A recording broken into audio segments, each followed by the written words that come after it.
જેટલું પેશન રાખો છો ને મ્યુચ્યુઅલ ફંડની અંદર રોકાણ કરવાનું એટલું પેશન્સ જરૂરી છે, મતલબ જુસ્સો જરૂરી.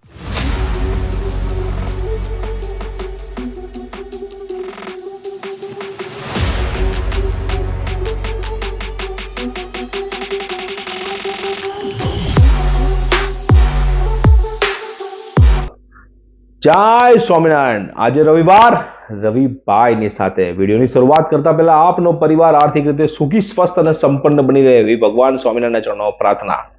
વિડીયો સારો લાગતો જ હોય છે એટલા માટે તો તમે જોઈ રહ્યા છો, તો ચેનલને સબસ્ક્રાઇબ કરવાની બાકી રહી તો ચેનલને સબસ્ક્રાઇબ કરી દેજો. બહુ સુંદર વિષય છે. એવી 7 ભૂલો જે મ્યુચ્યુઅલ ફંડમાં ઇન્વેસ્ટ કરવા માટે આપણે કરતા હોઈએ છીએ, એવી 7 ભૂલોની વાત છે.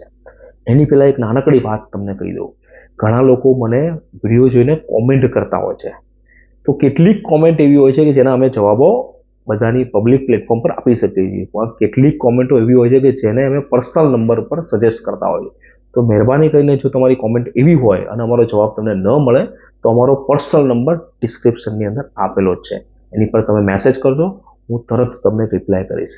તો વાત કરીએ એવી 7 મિસ્ટેક જે મ્યુચ્યુઅલ ફંડ ખરીદતી વખતે નોર્મલ લોકો કરતા હોય છે. પહેલી મિસ્ટેક, બેંકમાંથી લેતા હોય છે લોકો. લો એનો વાંધો નહીં, બેંક પણ સારી જ વસ્તુ છે, કારણ કે ભરોસાપાત્ર હશે એટલે બેંક બની હશે, પરંતુ ચેક કરજો કે એ લોકો એમથી સેટિસ્ફાઈડ છે કે નહીં, એ તમને મ્યુચ્યુઅલ ફંડ સાચું સજેસ્ટ કરે છે કે નહીં.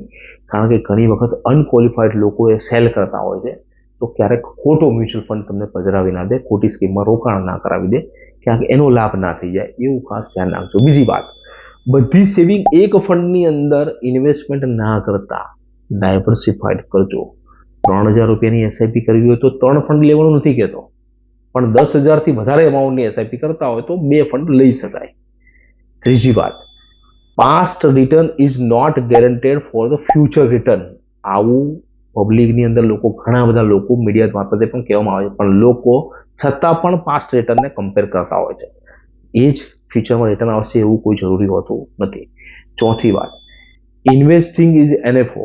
જ્યારે નવો એનએફઓ આવે છે, ન્યૂ ફંડ ઓફર આવે છે, એની અંદર ઘણી વખત બહુ પ્રેશરથી લોકો રોકાણ કરાવતા હોય છે, તો કરવું જોઈએ, ના નથી પાડતો, પરંતુ એનો ફંડ મેનેજર કોણ છે, એનું ફંડ હાઉસ કયું છે, એને કોણ મેનેજ કરે છે, ફંડ કઈ કેટેગરીનું છે, એ ફંડનો ભૂતકાળના બીજા ફંડ હાઉસનો અનુભવ શું છે, એ ખાસ ધ્યાને રાખીને જ એની અંદર ઇન્વેસ્ટમેન્ટ કરવું જોઈએ.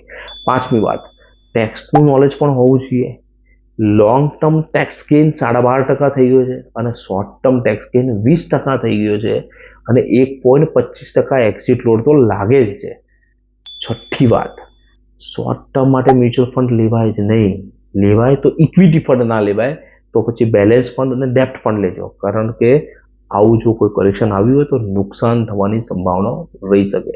સતત માર્કેટ વધી ન શકે, 2 મંદી જોશો તો જ તમને મ્યુચ્યુઅલ ફંડનું રિટર્ન ખબર પડશે. સાતમી વાત, રોજ તમે જો કરો છો તો કોઈ રિટર્ન દર વખતે વધતું જ જાય એવું નથી. એક વખત રોકાણ કરીને ભૂલી જાઓ. 10 વર્ષ મિનિમમ આપવાની ગણતરી હોય તો જ મ્યુચ્યુઅલ ફંડની અંદર રોકાણ કરજો. જેટલું પેશન રાખો છો ને મ્યુચ્યુઅલ ફંડની અંદર રોકાણ કરવાનું એટલું પેશન્સ જરૂરી છે, મતલબ જુસ્સો જરૂરી છે, પણ ધીરજ પણ એટલી જ જરૂરી છે. માટે ખાસ ધ્યાન રાખજો. ઉપરના 7 પોઈન્ટ જો ન સમજાય હોય તો ફરી વખત સાંભળજો, અને વિડીયો સારો લાગ્યો હોય તો આપના ફોનની અંદર જેટલા પણ ગ્રુપ બનેલા છે બધા જ ગ્રુપની અંદર આ વિડીયોને ફોરવર્ડ કરજો. લાઈક અને કોમેન્ટ કરવાનું ભૂલતા નહીં. ફરી વખત મળીએ આવતા રવિવારે. જો પહેલો જ વિડીયો મેળવવો હોય આપણને તો પ્રેસ બેલ આઇકોન અમારી ચેનલનું કરી દેજો, તો આપને પ્રથમ વિડીયો જ મળી જશે. જય સ્વામિનારાયણ.